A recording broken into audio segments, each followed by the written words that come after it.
नमस्कार, खबरों का पंचनामा में आपका स्वागत है। मैं हूं आपके साथ अंशिका। हम लेकर आए हैं आपके लिए देश दुनिया की 5 बड़ी खबरें, जिनके विश्लेषण के लिए मेरे साथ स्टूडियो में मौजूद हैं कैपिटल टीवी के editor in chief doctor Manish Kumar. Doctor Manish, बहुत बहुत धन्यवाद। सबसे पहले नजर डालते हैं हेडलाइंस पर। अमेरिकी संसद पर ट्रंप समर्थकों ने मचाया हंगामा, वॉशिंगटन में पब्लिक इमरजेंसी का ऐलान।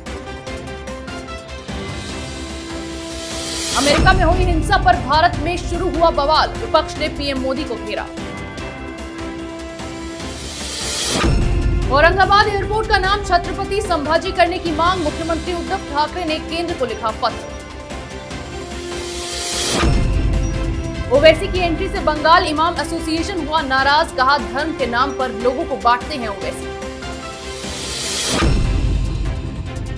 चीन को कोरोना वायरस पर पोल खुलने का सता रहा डर, डब्ल्यूएचओ की जांच टीम को नहीं दी देश में एंट्री।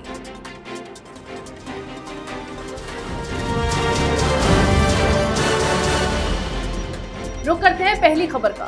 राष्ट्रपति डोनाल्ड ट्रंप के कार्यकाल के अंतिम दिनों में अमेरिका ने एक बार फिर हिंसा का रूप देखा। अमेरिकी राष्ट्रपति डोनाल्ड ट्रंप के समर्थक जबरन कैपिटल हिल में घुस गए और जमकर हंगामा किया। ट्रंप के समर्थक जब बिल्डिंग में घुसे, उस समय सांसद जो बाइडेन को आधिकारिक रूप से चुनाव में जीत की घोषणा करने की तैयारी कर रहे थे। इस हंगामे में 4 लोगों की मौत हो गई और आईडी जैसा एक विस्फोटक भी बरामद हुआ है।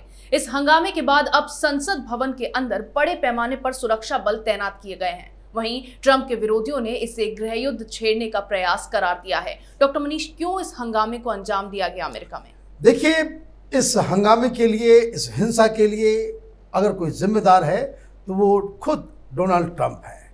इसकी वजह यह है कि उन्होंने अपने समर्थकों को इस बात के लिए प्रेरित किया कि ये जो चुनाव हुआ, जो नतीजे हुए, उसमें उनके साथ चीटिंग हुई है।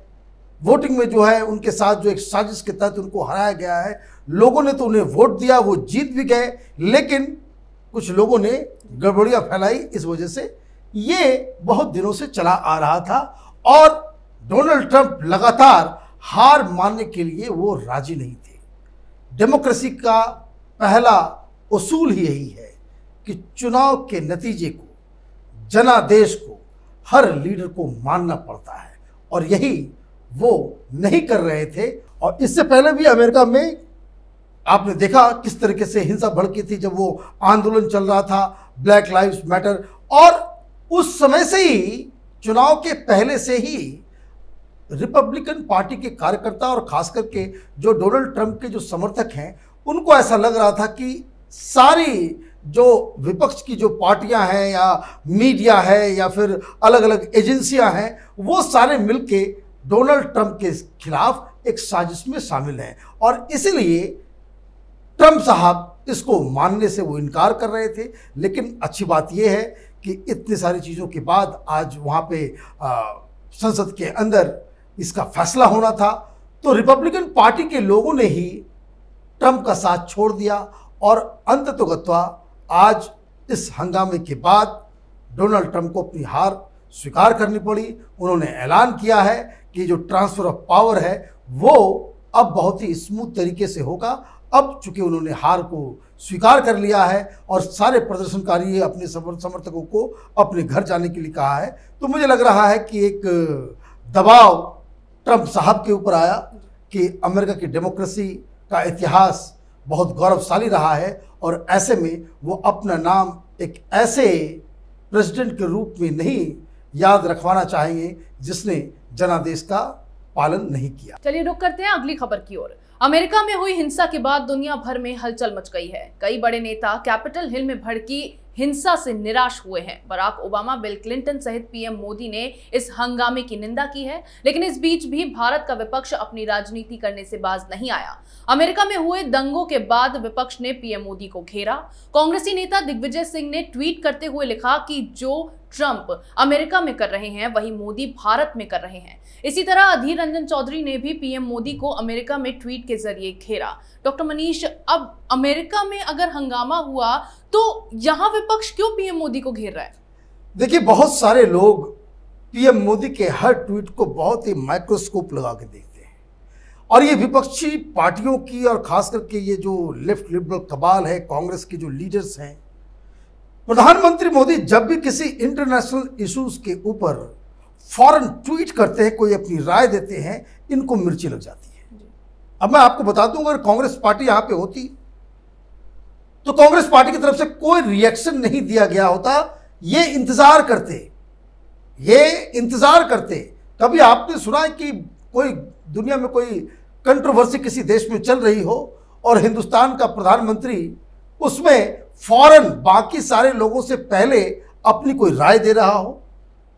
जब इस तरह का एक्शन मोदी की तरफ से होता है तो ये छटपटाने लगते हैं कि भाई ये तो मोदी साहब अपने हिसाब से कहीं ज़्यादा वो ग्लोबल लीडर बनने की कोशिश कर रहे हैं, तो इनको जो है, इनको पीछे से जो है पैर, इनकी टांग जो है खींची जाए, तो वो एक अलग एक्सरसाइज है। लेकिन मैं ताज्जुब कर रहा हूँ, आपने अधीर रंजन चौधरी के बारे में जिक्र किया, उन्होंने 3 ट्वीट्स किए ताबड़तोड़ और ये कहा कि भाई ये सारे लोग कह रहे हैं कि भाई ये ट्रंप को जितवाना चाह रहे थे, जो ट्रंप वहाँ कर रहा है वो हिंदुस्तान में कर रहे हैं। भाई हिंदुस्तान में प्रदर्शन चल रहा है, कहीं कोई बुलडोजर चला गया, गोली चलाई गई, किसी की मौत हुई क्या?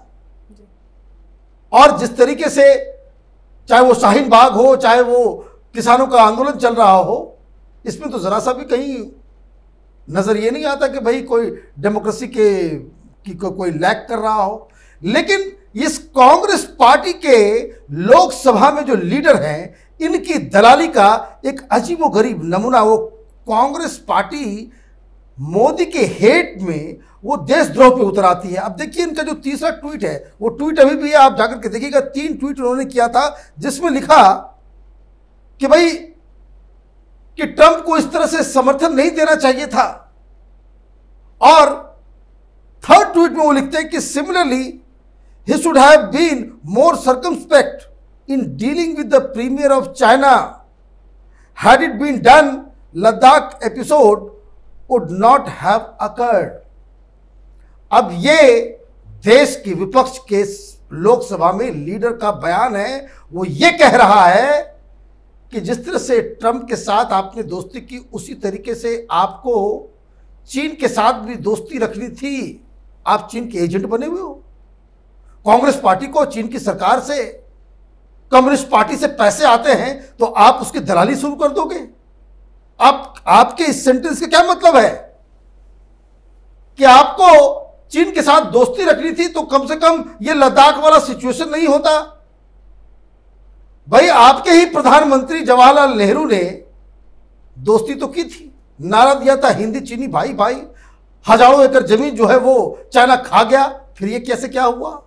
तो ये बताता है कि वैचारिक दृष्टि से हमारा जो विपक्ष है कितना दरिद्र हो गया है, ये उसका एक उदाहरण है। जी, नजर डालते हैं अगली खबर पर। औरंगाबाद शहर का नाम बदलने को लेकर विवाद लगातार जारी है। इस बीच महाराष्ट्र के मुख्यमंत्री उद्धव ठाकरे ने औरंगाबाद हवाई अड्डे का नाम बदलकर छत्रपति संभाजी महाराज हवाई अड्डा रखने का प्रस्ताव पेश किया है। सीएम ठाकरे ने इस मांग को लेकर नागर विमानन मंत्री हरदीप सिंह पुरी को पत्र लिखा है और केंद्र से इस संबंध में जल्द से जल्द अधिसूचना जारी करने का अनुरोध भी किया है। डॉक्टर मनीष, पहले ही औरंगाबाद नगर का नाम बदलने पर महाविकास आघाड़ी सरकार में काफी विवाद चल रहा था और अब औरंगाबाद एयरपोर्ट का नाम बदलने का भी प्रस्ताव उद्धव ठाकरे ने पेश किया है।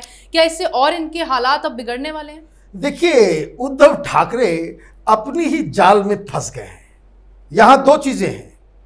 मीडिया के रिपोर्ट्स को अगर आप सुनेंगे आप कंफ्यूज हो जाएंगे। 2 चीज क्लैरिटी से समझ लीजिए। एक, शहर का नाम बदलना है, और दूसरा एयरपोर्ट का नाम, जिसके बदलने के लिए पत्र लिखा गया है केंद्र सरकार के ऊपर। अब जो शहर का नाम है उसको बदलने पे बवाल है, लेकिन जैसा कि रिपोर्ट आ रहे हैं, जिस तरह से वहां के एयरपोर्ट का नाम बदला जाए, तो एयरपोर्ट का नाम तो कहीं भी कुछ भी रख सकते हो, वो उतनी बड़ी बात नहीं है। लेकिन अब फिर ये औरंगाबाद का एयरपोर्ट छत्रपति संभाजी महाराज एयरपोर्ट कहलाएगा, तो इसमें कोई बड़ी बात नहीं है। ये दरअसल उस मुद्दे को ट्रांसग्रेस करना चाह रहे हैं, उसको बकायदा छलावा करना चाह रहे हैं, इससे कन्नी काटना चाह रहे हैं, जो दावा शिवसेना पिछले 30 साल से कर रही है कि औरंगाबाद शहर का नाम संभाजी महाराज रखा जाए, संभाजी नगर रखा जाए। तो ये 2 अलग अलग चीजें हैं। और अब मसला यहां फंसा हुआ है कि कांग्रेस पार्टी ये कह रही कि शहर का नाम नहीं बदलने दिया जाएगा क्योंकि ये कॉमन मिनिमम प्रोग्राम के तहत नहीं है, और दूसरी बात कि ये नाम बदला जाए एयरपोर्ट का, ये तो सिविल एविएशन केंद्र सरकार के पास है। मतलब आप करेंगे कुछ नहीं, राजनीति पूरी करेंगे। और आपने क्या किया कि भाई आपने हरदीप साहब को, जो सिविल एविएशन मिनिस्टर है, वहां चिट्ठी लिख दी कि भाई अब इसका नाम जो आप बदल दें। मतलब ये कि बॉल जो है आपने बीजेपी के पाले रख दिया। और मैं आपको बता दूं, यह खबर आई नहीं लेकिन 2 दिन के अंदर आ भी जाएगी कि केंद्रीय सरकार ने औरंगाबाद एयरपोर्ट का नाम छत्रपति संभाजी महाराज के नाम कर दिया है। तब ये कहां जाएंगे? ये चारों तरफ से फंसते चले जा रहे हैं। यही इनएक्सपीरियंस्ड पॉलिटिशियन की निशानी होती है। वो अपनी हैसियत से ज़्यादा लंबी छलांग लगाने के चक्कर में अपना सब कुछ हाथ पैर तुड़वा लेते हैं। अब बात करते हैं बंगाल की। एआईएमआईएम प्रमुख असदुद्दीन ओवैसी की एंट्री से पश्चिम बंगाल में घमासान शुरू हो गया है। मुस्लिम संगठनों ने भी ओवैसी का विरोध शुरू कर दिया है। बंगाल इमाम एसोसिएशन ने ओवैसी पर आरोप लगाया है कि ओवैसी बंगाली मुस्लिमों का प्रतिनिधित्व नहीं करते हैं, वो धार्मिक आधार पर लोगों को बांट रहे हैं। एसोसिएशन ने यह भी कहा है कि ओवैसी ने ऊपर में तो सफेद कपड़े पहन रखे हैं, लेकिन उसने अंदर जो चोला पहन रखा है उसका रंग गेरुआ है। ओवैसी की भारतीय जनता पार्टी के साथ सांठगांठ है। डॉक्टर मनीष, अब तो ये ओवैसी के लिए भी एक बड़ा झटका बन गया है। हाल ही में उन्होंने अब्बास सिद्दीकी से मुलाकात की और वहां उनके साथ मिलकर चुनाव लड़ने की भी बात ऐसी उनकी उठाई जा रही थी, और अब ये खबर सामने आ रही है। देखिए, ये बंगाल इमाम एसोसिएशन ये कौन है? ये कह रहे हैं कि भाई ओवैसी साहब जो है वो धर्म के आधार पर समाज को बांटते हैं। ये फेविकोल बांटते हैं क्या? ये इमाम एसोसिएशन ये फेविकोल बांटता है? ये वही एसोसिएशन है जिसने ये कहा था कि जो प्रधानमंत्री मोदी राम मंदिर का जो भूमि पूजन कर रहे हैं, अगर उसमें कोई मुसलमान उसके समर्थन में खड़ा होगा तो उसको इस्लाम से बाहर कर दिया जाएगा। ये वही ऑर्गेनाइजेशन है जो बंगाल में हिंदुओं के खिलाफ जहर उगलता है। ये ममता बनर्जी के पैसे पे पलने वाले ये जो इमाम सब हैं, इन लोगों ने ठेका ले रखा है राजनीति का। आप मौलाना हैं, इमाम हैं, अच्छी बात है, आपके एक एसोसिएशन है, आपकी हद मस्जिदों तक है। आप राजनीतिक क्षेत्र में आकर के बयानबाजी करने का आपको कोई अधिकार नहीं है। ये हिंदुस्तान के सेकुलर पार्टियों का ये जो तमाशा है, ये फौरन बंद होना चाहिए कि ये जब भी इस तरह के चीज़ों में फंसते हैं, जब भी चुनाव ये हारने लगते हैं, ये टटपुंजिए इन लोगों को जो है आप सामने कर देते हो, जो पैसे लेकर के बयानबाजी करते हैं, अलग अलग पॉलिटिकल पार्टीज के लिए बैटिंग करते हैं। दरअसल जो राजनीति है उससे धर्म का कोई हिस्सा नहीं होना चाहिए। एमआईएम एक पार्टी है, अब्बास सिद्दीकी वो एक पार्टी बना रहे हैं, उनको पूरा अधिकार है देश के किसी भी कोने में कोई भी चुनाव लड़ने का, और ये इनको अपनी हद में रहना चाहिए। ये इमाम एसोसिएशन मस्जिदों और मदरसों तक ही सीमित रहे तो वो बेहतर होगा, क्योंकि इससे देश का माहौल खराब होता है और हिंदुस्तान के सेकुलरिज्म के खिलाफ है। रुक करते हैं अगली खबर का। विश्व भर में कोरोना वायरस महामारी के फैलने का जिम्मेदार लगातार चीन को ठहराया जाता रहा है, लेकिन हर बार चीन इस बात से इनकार करता आया है। इस बीच WHO की एक टीम चीन के वुहान शहर में इस वायरस की उत्पत्ति की जांच करने के लिए निकली थी, लेकिन चीन की ओर से इन लोगों को देश में एंट्री की परमिशन नहीं मिल पाई। चीन की तरफ से कहा गया कि टीम के सदस्यों के वीजा को अभी मंजूरी नहीं मिली है, जबकि टीम के कुछ सदस्य अभी भी रास्ते में हैं। डॉक्टर मनीष, आखिर WHO की टीम के इन सदस्यों को चीन में एंट्री क्यों नहीं मिली है? देखिए, चोर के दाढ़ी में तिनका। मई से कोशिश की जा रही है वर्ल्ड ऑर्गेनाइजेशन, हेल्थ ऑर्गेनाइजेशन की तरफ से कि चीन में जाकर, वुहान में जाकर वहाँ पे इन्वेस्टिगेशन किया जाए कि आखिर ये कोरोना का जो वायरस है ये पूरी दुनिया को जो तबाह कर चुका, कितने लोगों की जानें ले चुका, कितने परिवार को तबाह कर दिया, इकोनॉमी को डुबा दिया, इसकी शुरुआत कहाँ हुई? और चीन इसी को छिपाने में जुटा हुआ है। ये खबर आई थी, 2 खबरें हैं। ये तो सर्टेन है कि ये वुहान से ही शुरू हुआ, लेकिन खबर ये आई पहली बार कि ये कोई फिश मार्केट से शुरू हुआ, जहाँ कोई चमगादड़ या कुछ खा लिया, उससे फिर जो ये पूरा जो वो बाहर आ गया। और दूसरी खबर ये आई कि ये जो मार्केट प्लेस से और मीट से, चमगादड़ के मीट से ये कोरोना वायरस फैला है, ये फेक न्यूज़ है। दरअसल इस वायरस को चीन अपने लेबोरेटरी में बना रहा था, वुहान के एक लेबोरेटरी में, और वहाँ से इसकी शुरुआत हुई है।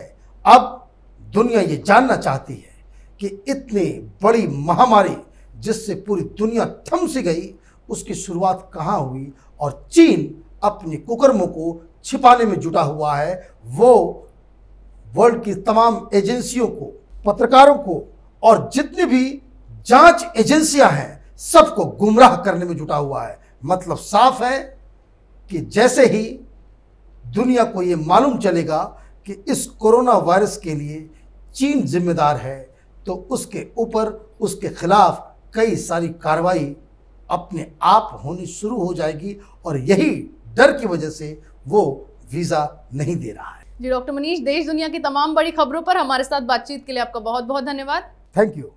खबरों का पंचनामा में आज इतना ही। अगर आपको हमारा ये वीडियो पसंद आया हो तो इसे लाइक करें, शेयर करें, कमेंट करें, साथ ही हमारे चैनल को सब्सक्राइब करें।